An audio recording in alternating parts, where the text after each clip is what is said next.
why and how to believe in sacred scripture. If I need to go to Milan, if I want to go to Rome or Naples, what do you usually look for on the streets? Signs, right?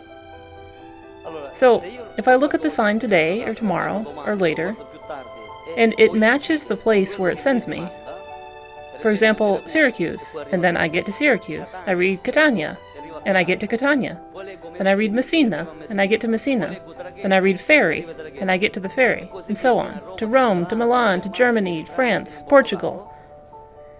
What do you learn from that? That these signs are true. What they say corresponds to reality. That's how it is with Scripture. We have St. Peter, who, according to the Acts of the Apostles, was illiterate and uneducated. How could he say, "The day of the Lord will come like a thief, and then the heavens will pass away with a loud noise, and the elements will be dissolved with fire, and the earth and the works that are upon it will be burned up.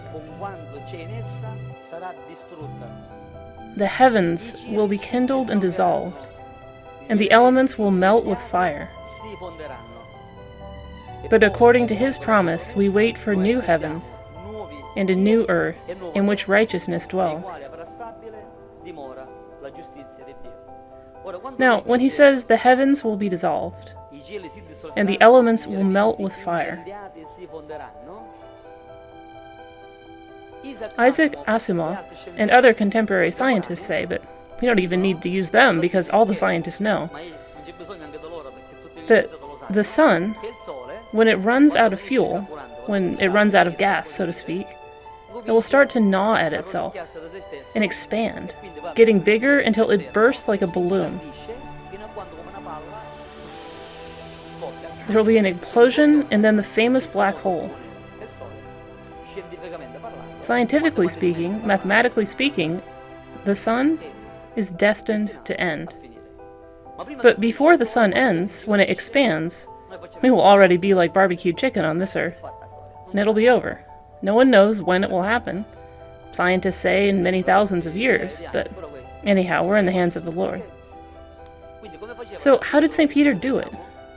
If we think about it, St. Peter, it's written in the Bible, there are archaeological elements. We have the Codex Vaticanus at the Vatican in Rome, in the archive, that has written what we've read here, because that's where we took it from.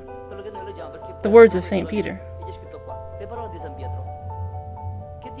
Now, how did St. Peter, who was uneducated, know that the end of the world would look like this?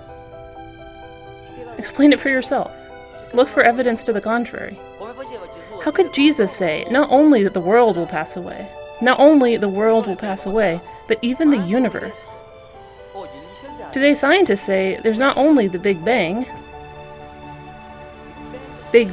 Antonio will correct me if my English is wrong, but also the Big Crunch.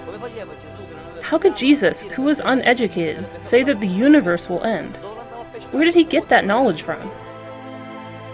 If not because he is the one through whom everything was created, including the universe.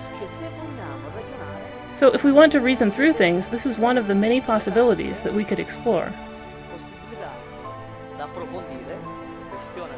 The question always remains open to show that sacred scripture is not a fairy tale, but a great mystery.